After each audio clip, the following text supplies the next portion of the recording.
Hey, I'm 27-year-old female optometrist who's about to enter into a relationship just to please her family.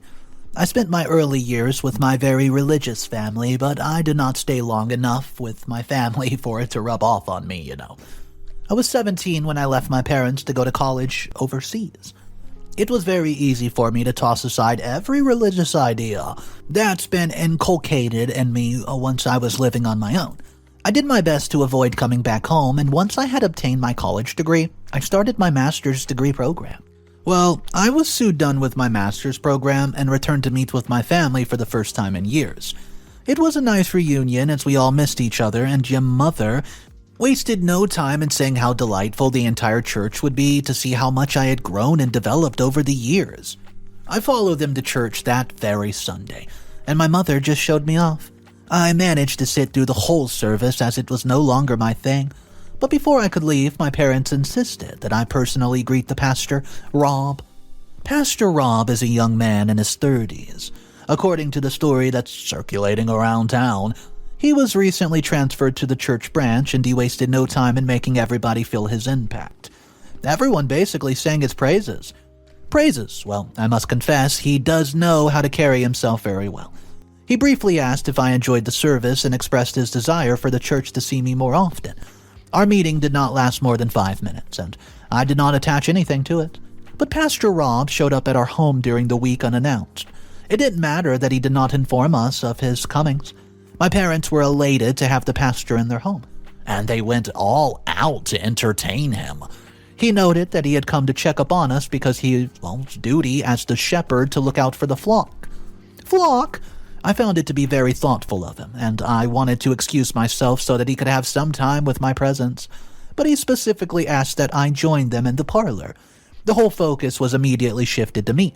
He asked me to feel free to always approach him if I needed any form of counseling before going ahead, to point out that a good way to grow was to join a service unit in the church. I did not want to seem disrespectful to the pastor and my parents by saying it was not in my plans to be the visible person in the church. So I promised to think about it, but my mother immediately noted that I was definitely going to act on the pastor's advice.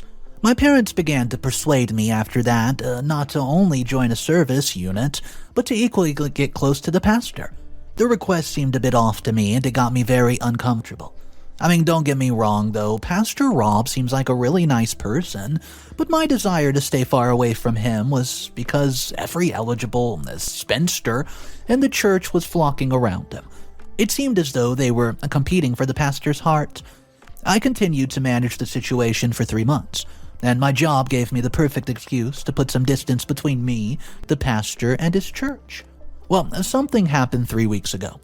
It was on a Friday evening after I had just returned home from work. My parents called me to their room and said that the pastor paid them a visit earlier that day. They did not tell me much, but they noted that he wanted to see me after the service that Sunday. I told my parents that I was supposed to be on duty that Sunday, but they insisted that I obtain a permission from my superiors.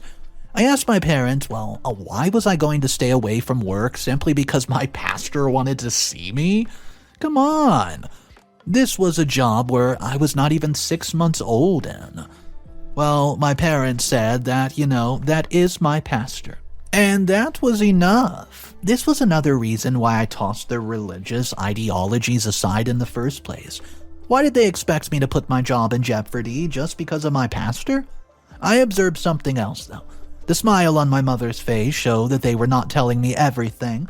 Nonetheless, I decided that I was going to meet with Pastor Rob that Sunday. My parents could barely wait for it to arrive, and they made sure I got to church on time. Well, Pastor Rob announced right from the pulpit while he was giving his sermon that I was to meet with him in his office after service, and he noted that there would not be any counseling session that day. Well, obviously I was a little tense, as I did not know how to expect. A part of me felt he wanted to query me as to why I was yet to join a service unit inside of the church, and this got me worried, but I kept my calm. The service came to a close, and my parents left for home while I met with the pastor. Pastor Rob went straight to the point. He began talking about how it had been revealed to him by the Lord that I was his wife, and we were going to get married in less than 3 months' time. Oh, obviously, I just hid my disgust, but I voiced my disapproval at the same time. I told him right there that I was not interested at all in getting married to him because I was already in a relationship with somebody else. This was obviously a lie just to get him off of my back. Pastor Rob remained adamant about the whole thing. He asked me to take a few days to think about it and noted that I should not take forever to submit to God's will.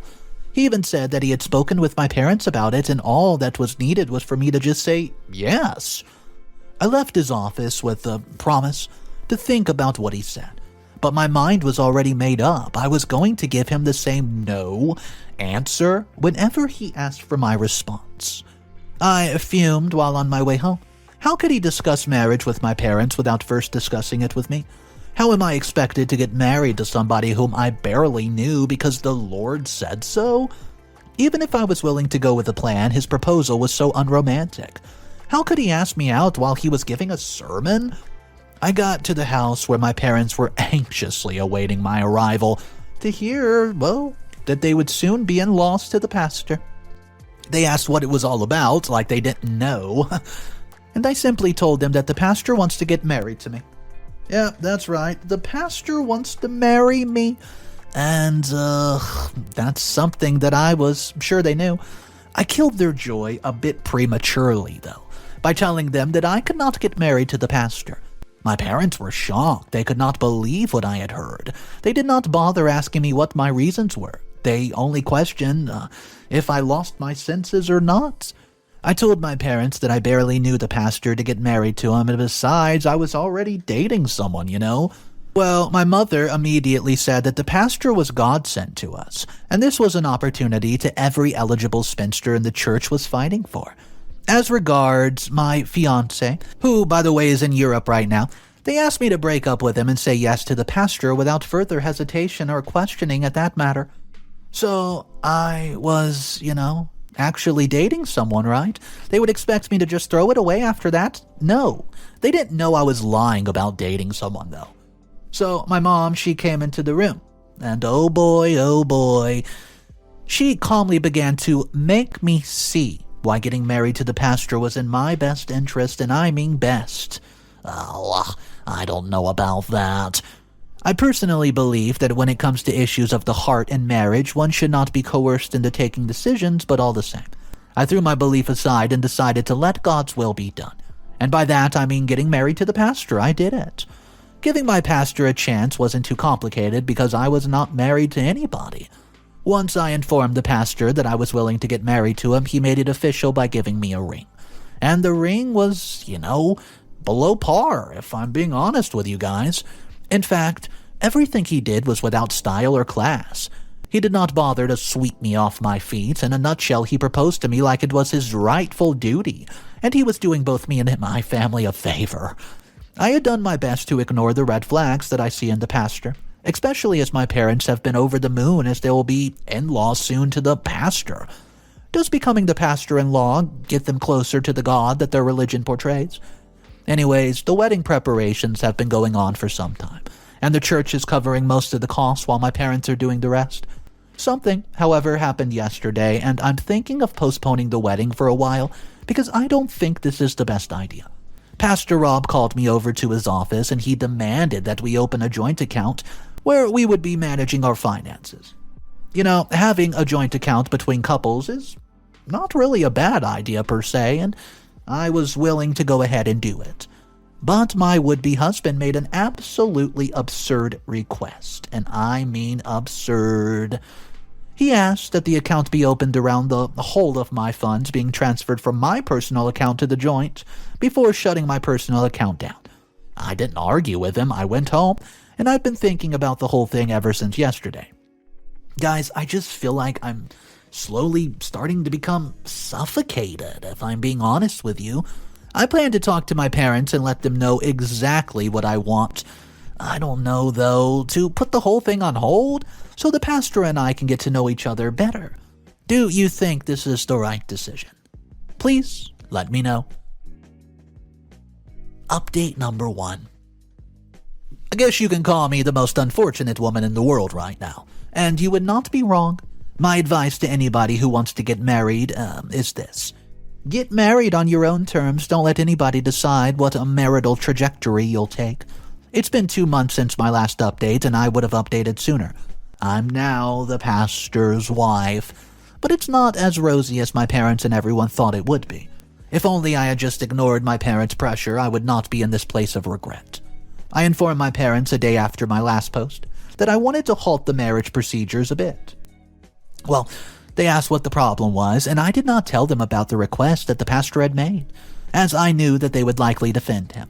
I simply told them that I felt that the whole thing was being rushed and that we needed to know ourselves better.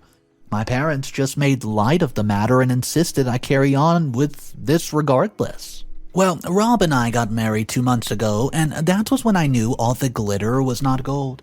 Yes, there was a certain level of respect that came to me from the church as the pastor's wife, but it pales in comparison to the level of emotional abuse that I suffer at home. I'd closed down my personal account just as my husband demanded, but I discovered that I was the only one making deposits to the joint account. Rob, on the other hand, was occasionally making heavy withdrawals, which he used to do the work of the Lord. Well, guys, that's literally just his excuse for using my hard-earned money to put up an image for helping outsiders. I felt absolutely cheated. And with the way that he was going about things, I knew it was only a matter of time before we got broke in and ran into debt. So I respectfully approached my husband and suggested he gets a job, besides the church. It was the first time that I saw a side of the respected pastor that I have absolutely never ever seen before. Rob flared up and said I was standing in the way of God's will. I was shocked and confused, and I just looked at him speechless. So he went ahead to say that I was wrong to have asked him to get a job because he was made for a higher purpose. Wow, he was indirectly saying that I was going to be the financial burden bearer for not just our home, but for the public too, because it was my money that was being used for charity. I was irritated, and I did not hide it. I reminded him that though he was a pastor, he was equally my husband, and he had a responsibility to me and the kids that we would have. But my response only got him more angry. Rob shut me down, and he was accusing me of not being submissive. I let the matter slide, but decided to deal with him wisely. I've already sacrificed a lot to just be called the pastor's wife, a title that, by the way, has done more harm than good. I opened up a separate account and began to redirect my funds there. Well, Rob found out last night. I was in the bathroom when a text came to my phone, and it was a credit alert from the bank. Rob was mad, but I didn't care. He began to tell me how I was supposed to be the model wife for other married women in the church to emulate, but I was doing the direct opposite, which was disobeying God by not obeying my husband. I was ready for his sermon, so I laid on the bed and tried to force myself to sleep while he continued to preach. It was a good thing I had matched his fury with absolute silence, because if I had vocalized things that went through my mind, our house would have crumbled down from its foundation. Rob left the house very early this morning, as he usually counsels people today. I was at work when my father called me over the phone. I could tell from the tone of his voice that all was not well. He asked me to come by the house tomorrow, and I'm certain that their son-in-law must have reported me. And I'll show up.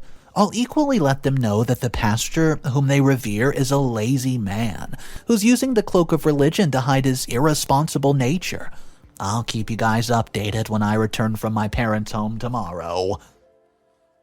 Update number 2. Hey guys, so it's been 3 weeks since I've promised you an update, but I've been very busy being a good submissive wife. I went to see my parents the next day like I said I would, and the reason for the summon, as expected, was connected to my marriage. My parents were both seated in the parlor, and I could tell from their faces that I was in trouble. I greeted them, but the response I got was a question. They asked why I decided to bring shame and disgrace to the family.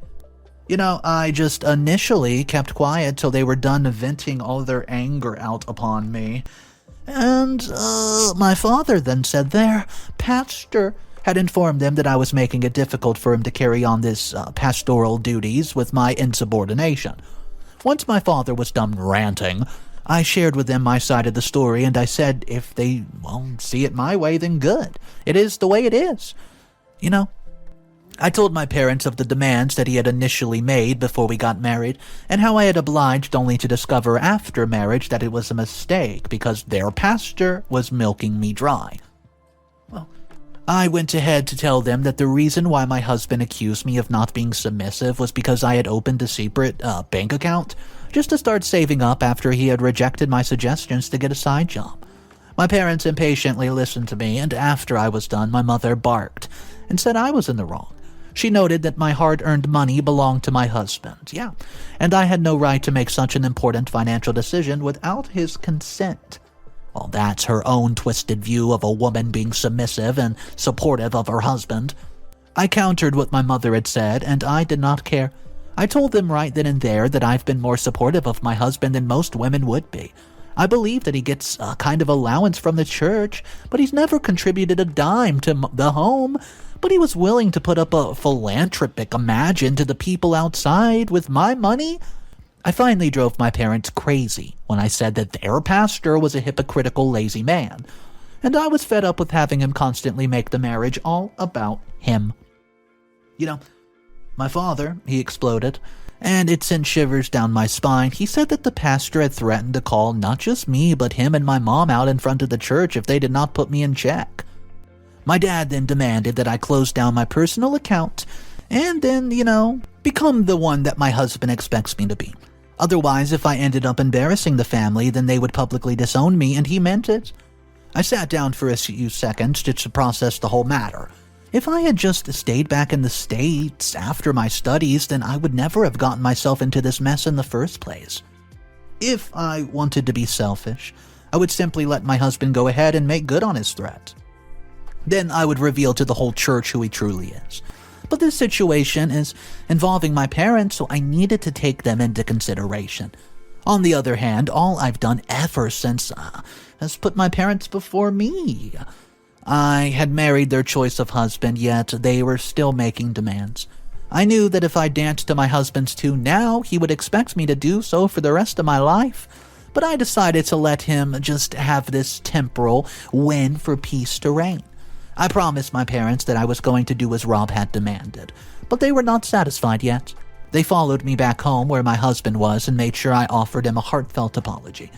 You could see Rob's ego rise as I got on my knees, and I just straight up promised to never ever disrespect old Robbie again.